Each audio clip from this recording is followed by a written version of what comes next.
I'm going to talk about something that I'm very, very, very passionate about, conscious leadership. So we're going to explore what does that mean.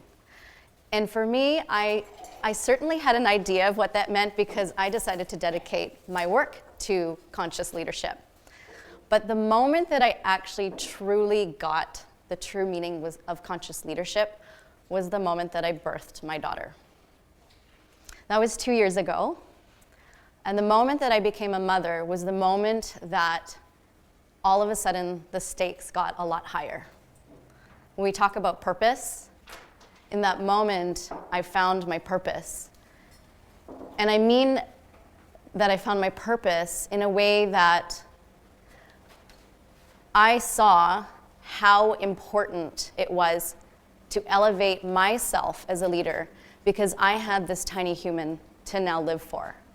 And I had this tiny human to now pave the way, not just for what the future would look like, but what today would look like. Now I talk about as a collective, so as a whole, a sum of all of our thoughts and actions and behaviors and the way that we are, the way that we treat each other, as a collective, how we treat the world is a reflection of how we treat ourselves. Now, what does that mean?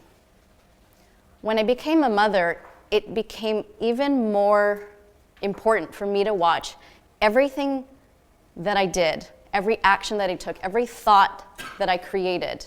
It was almost like I was on this loudspeaker. My brain was on loudspeaker. I was hypersensitive to everything that I did because I knew that everything that I thought, created, acted upon had a ripple effect and impact on my daughter. And so my daughter was my mirror, my lens to see, was I showing up as someone that was making a difference, or was I showing up as someone that was distracting? Whether it was destructive thoughts about me, destructive thoughts about someone else, about my community, about a situation, and our thoughts create the context of our world. I struggled for a really long time to understand, like, why do we have pain and suffering in the world? Why do we have poverty? Why do we have, children dying? Why do we have all these things when we know we have the technology, we know we have all the information that we need to solve these grand challenges? And what I boiled it down to was that whatever it is within us, how we treat ourselves and how we show up for ourselves is what emanates out there in the world.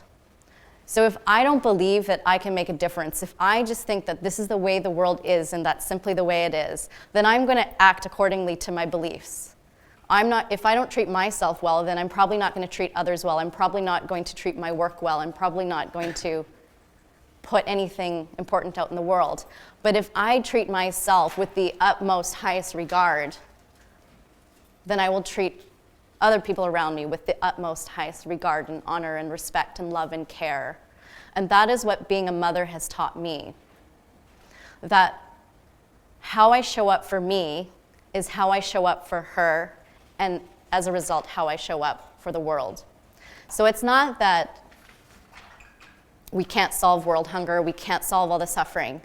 Is that we have to be willing to elevate ourselves, to learn compassion and empathy, to be able to be with pain and suffering in a way that it activates something within us, that creates a real commitment to no longer tolerate that, for us to then start solving some of these world's greatest challenges. So let's look at the current status, the current collective status of what's happening in the world today. And we're going to zoom into businesses in particular. 70% of the carbon emissions are from 100 companies in the world. So 70% of our CO2 emissions can be impacted and moved and making a difference in by 100 companies in the world. So this is the result of the current leaders that are in power today. And I went to business school, and it was good. It was good. But at the same time, they were still teaching us the old stories. The classic way of doing business as usual, right? I remember a day in class and it's like, what's the number one goal of a company? And almost like robots, we were repeating, maximize shareholder profits. You know, it's like, but actually, maybe that's not the number one goal. So I ask you to lean into this conversation with curiosity, to really challenge status quo and not take it for granted as if it's written in stone. We are humans. We created the status quo. And just as easily as we created it, we can create something new. So what does business as usual look like right now? This is the result of business as usual. What about this? This is a pretty impactful visual. And I don't mean to depress us, but I want us to really get present to what we're dealing with today. Notice if anything comes up for you, like you just want to ignore it, run away from it, not be with it. And I invite you to call something new within you, to have the courage and the vulnerability to just be with it, to be with the pain.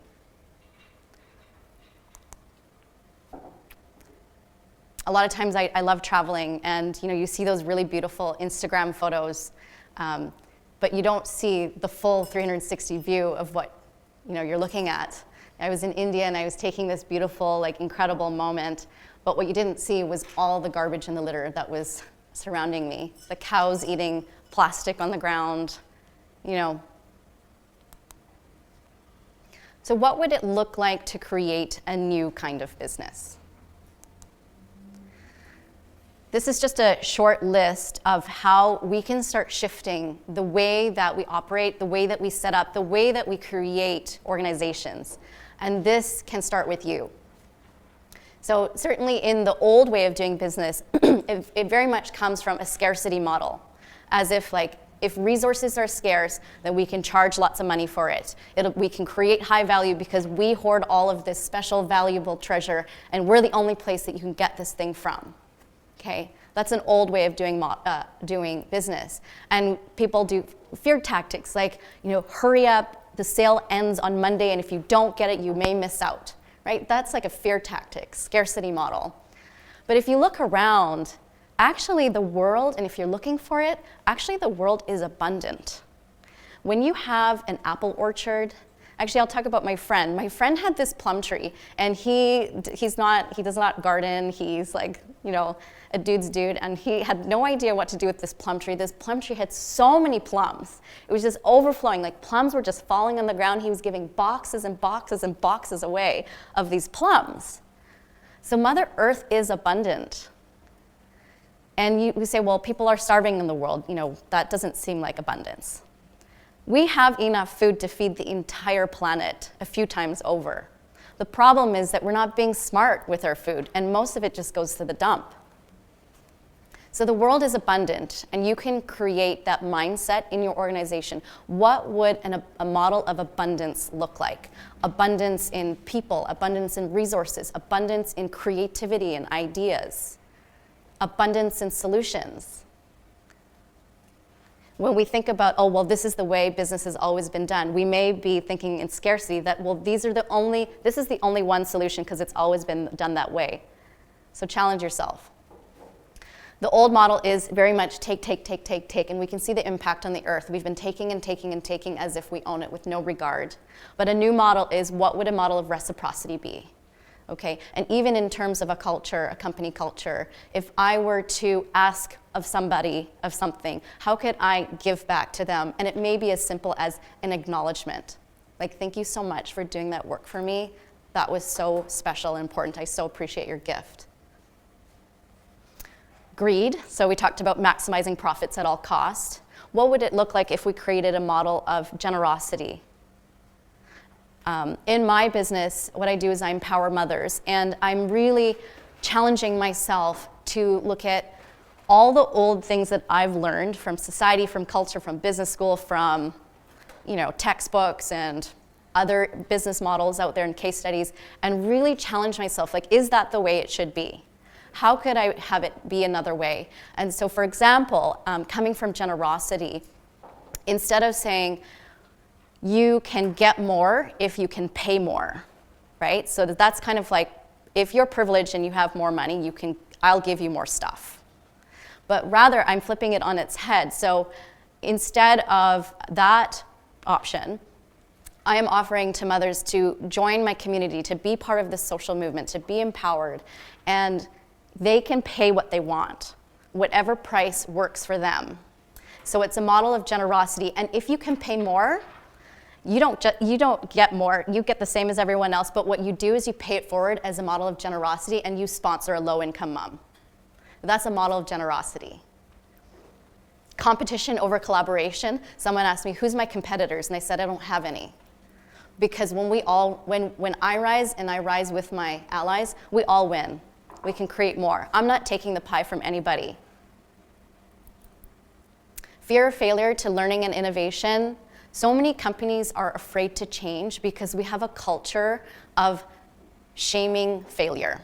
But if we start shifting to embracing our learnings, embracing our gaps, and using those opportunities as our greatest moments to expand and grow, then all of a sudden you can create a culture of innovation. Growing up, I was so ashamed to fail, but when I look back, my failures were my greatest opportunities to learn. And I'm so glad that I didn't get into med school because I wouldn't be here today. But that was one of the biggest failures that I had. But what it taught me was that I could be okay with failure, that I was not a failure, but I could grow and learn from it. And in growing my social movement in the last year, I have, from the outside, people would say I've failed a lot. But on the inside, I don't even use that word. I say that I have created incredible big goals. And when I hit here, I see all the gaps in who I am and how I'm showing up. And that helps me learn and grow and iterate and pivot so that the next version of me, the next level, can be invited in to expand. Cutthroat versus compassion. Short-term profits versus long-term sustainability. I'll share a couple more examples just so we can have some ideas. There's an organization that talking about learning and innovation. When someone's typically let go of a company, usually it's a very shameful process. You feel bad if you were fired. It's not a proud moment for you. It's awkward and uncomfortable. People are usually walked out with security. It's weird. There's this organization, they wanted to transform that experience for people.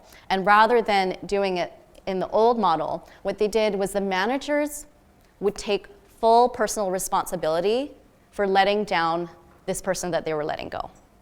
Say, you know what, it didn't work out, and I want to just acknowledge taking full responsibility for not supporting you and elevating to your full potential. And instead of walking them out like in secret and in hiding, they would invite them in Monday morning, and the whole team would surround them. And as a goodbye present, they would go around and acknowledge them. Every single person would acknowledge how they made a difference for them, what they love about them, what they were great at. And so this person is then left leaving an organization. It wasn't a fit, it didn't work, but they're left expanded. They're left elevated. Another company really wanted to shake up the whole sense of work-life balance. And I believe that when you thrive at home and you thrive in your life, you thrive at work. The future of work, I believe, is really around real work-life balance. And the data shows that our productivity maxes out at 4 or 5 hours anyways, and with diminishing returns thereafter. But people are working 10 hours, 12 hours, days, nights. It's like our phones never turn off. This organization took a stand for real quality of life. And so they cut down their hours from 8, 10-hour days to 6-hour days, or 5-hour days if you didn't want to take a lunch break. And they saw that their productivity increased, their sales increased, their costs decreased, and people's happiness and well-being increased. So you want to see, what are you a stand for? Let's see if there's any more good examples in here. I had a couple written. Diversity and thinking. A lot of us like being right. I like being right. I'm a very opinionated, strong female. I like to be right. And I'm really learning to speak my voice, but at the same time be open to collaboration. And the data shows that when we have real collaboration, real diversity in thoughts, ideas, greater results are produced. So when you are a stand for openness and collaboration versus top down, do what I say, this is how it is, and this is how it's always been done. When you have gender diversity, age diversity, race diversity at all levels of the company, especially leadership, organizations experience an increase in profits of 15 to 21%. Yeah, pretty cool.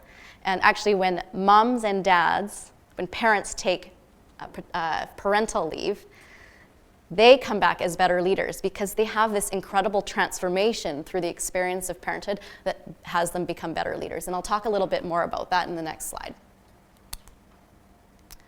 So what does it look like for you? We talked about on the organizational level. What does it look like for you as a person to be a new kind of leader? When I became a mother, I really started exploring this sense of feminine and masculine energies, feminine and masculine qualities. If you look at the world today, mostly the way that we run businesses is very masculine. And when I talk about feminine and masculine, I don't mean gender specific, like male or female. Anybody, no matter what your gender is, can display feminine or masculine energies, and we have both within us. And the dominant leading energy, especially in business, has been fairly masculine. Okay, very assertive, sometimes militant, very bold, straight, communicative, logic, strategic. Those are all sort of masculine qualities. And for me as a woman, growing up in a masculine-dominated world, I learned how to survive in a man-made world by showing up like a man. And it served me well in certain aspects of my career. But if you actually look at the world today is really calling upon a different type of leader, a more balanced type of leader. The world today is deeply yearning for and missing those feminine qualities. The qualities of nurturing, the qualities of care. Mother Earth is really, really needing us to reclaim and rebalance ourselves as leaders, to bring those qualities of care within us and within our organizations. So just like with anything, if anything is off balance, too much of something doesn't work, right? You may have heard the word male toxicity, and I don't want to use that as in a judgmental term like all men are toxic. That's not true. Even I had male toxicity within me. And it really got like in my relationship. You know, it works if I'm like in a boardroom and I have to be very assertive and this and that, no, this is how we're gonna do it. And that worked to a certain extent. But when I was at home with my husband, there was a big impact. It didn't work for me to be the man and not allow my husband to be the man. It didn't work for me because I was being too dominant. I was being militant. And I was missing that compassion, that nurturing side. And so I really attribute motherhood in activating that discovery of me, of what's my softer side? What's that nurturing side that I am so deeply missing within me? And how can I bring that to my family? How can I bring that to my relationships? And then how can I bring that to my business? So I want you to look up here. Let's start on the masculine side. And just notice, what qualities of the masculine side do you identify with? And what qualities do you think are being overused or underused within you? So definitely you can see that the old model of business can sometimes look like abuse of power, right? You see that corruption in government, corruption in organizations, manipulating stocks and revenues and values just to make more money, control, competitive, aggressive. That's when it's really off balance, okay? And there is a beautiful way to be a man, to be masculine. There is a noble way to be masculine. So how can we reclaim that nobility of the masculine within us and within our organization so we can show up as a new leader and create new ways of being an organization and making a difference? So that may look like being confident, taking personal and collective responsibility, using logic, because that's always useful, being assertive, having courage, having discipline, being a protector. That's really honorable. And then where can we lean into our feminine side within us that will balance both sides? Where do we see ourselves being the wounded feminine? For me, for a long time, I thought being feminine was weak. And so I steered away from being feminine. I didn't want to be soft because I didn't want to be weak. I am not a pushover. You can't just walk all over me, so I will not show any signs of softness. But you notice, like in organizations, sometimes they call in marketing nurturing the leads. That word nurturing is a very feminine word. But when you actually look at the operational process, there's zero nurturing. There's no nurturing of anything. There's nothing nurturing about it. You have an email address and we just spam you with crap. There's nothing nurturing about that. So what would it look like for us to actually nurture our community? You want to be looking at the language that you use. I almost don't even like using the word sales or customers. I'm talking to people. I'm talking to real mothers, and I'm making a difference for their life. So how can I nurture who they are in how I show up in my business? How can I nurture my team? How can I nurture myself so I can show up to be my best self and give back? You always have to give to you first. So just look, how can you expand these masculine and feminine qualities within you to show up as a leader that makes a difference? I'm going to talk about the heart to close this conversation. Oftentimes, we do a lot of decision making with our brain. Our brain tells us what to do, how to do it, how to look, how to be, what to say, what to not say. We're very used to listening to our brains. But you know the saying, listen to your heart. How often do we actually listen to our hearts? And do we actually know how to listen to our hearts? Science is showing that there's actually a stronger neurological pathway from the heart to the brain than the brain to the heart. But in our Western society, we are so used to listening to our logical brain that we have lost that heart connection. And so we're going to do a little exercise to practice how to listen to our heart. Now, an interesting thing about the heart is, and I've been doing this practice for a year now, perhaps children have that natural connection, but then we lose touch with it. I want us to notice, what do our brains tell us? Like, our brains are really useful, and I'm not saying our brains are bad. But again, just like the masculine and feminine, when one thing is overused, you're missing out on something else that could create greater possibilities. Sometimes my brain's really good at math. My brain's really good at strategy. My brain's really good at logical thinking. But my brain is also really, really good at being mean to me. My brain will say, that makes sense, but you're not good enough. Okay, go do that, but you're probably going to fail. Sometimes my brain says really mean things, like just quit what you're doing, go back to a day job, you're worthless. It tells me a lot of nasty things. But when I listen to my heart, when I check in with my heart says, you're magic. You're on your path. Shine your light. Speak your truth. Lean into compassion. Be kind to yourself. You're beautiful. So in a moment, I get to choose. Do I want to listen to my brain? Sometimes I do. But sometimes I want to listen to my heart. And so if we actually want to create heart-led organizations, if we actually want to be heart-led leaders, we need to have a connection to our heart. So I'm going to share with you a practice that you can do every day. You can even do it twice a day. It takes 5 minutes. When you connect with your heart, what you're going to do is emanate emotions of compassion, empathy, or gratitude. Okay, you may have heard of doing gratitude practices can change your life. I did a 45-day gratitude challenge with my empowered mothers communities, and women were literally telling me, like, it changed my life. Like, what is this? What is this magic? And at the time, I didn't really know all the science behind it, But those emotions, those 3 emotions, vibrate at a certain frequency that actually activate self-healing in your body. It boosts your immune system, it relaxes your nervous system.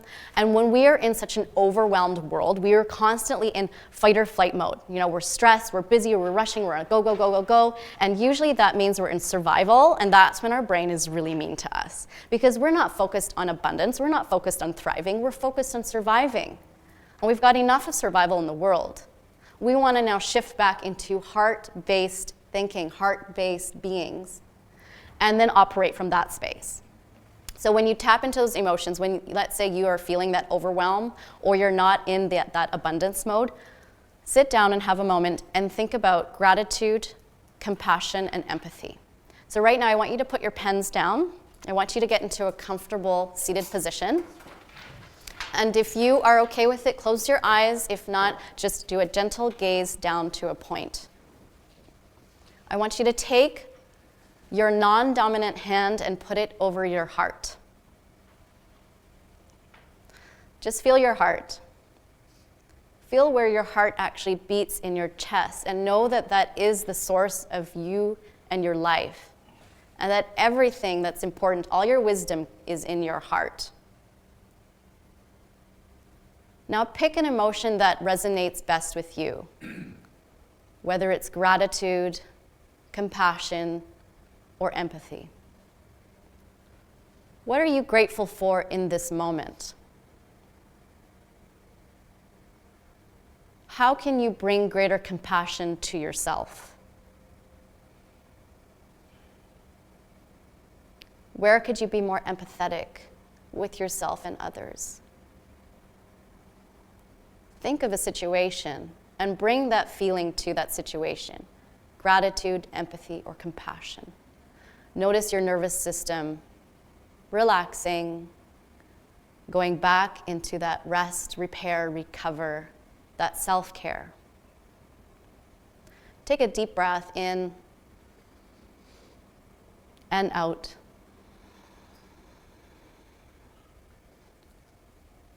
Now ask your heart, who am I? You may hear something from your brain. Your brain might be saying, this is not real. I don't hear anything. That's okay. Just say thank you to your brain. Reconnect to that feeling of compassion, empathy, and gratitude. And ask again, who am I? What am I here for? What would serve my highest self? And see if you can hear your heart. And if you don't hear anything, that's okay. We're just a little bit lost and we're reconnecting to an old friend. Take another deep breath in and out. And when you're ready, you can put your hands down. Write down in your journals anything that came up for you. Maybe you heard your heart speak to you. Maybe you didn't. That's okay. If your brain's beating you up for it, saying maybe I did it wrong, that's okay. Just notice that that's your brain. And you can take on this practice every day. If you have children, you can do it with them. You can do it with your coworkers. You can do it before bed. You can do it with your partner, your relationship.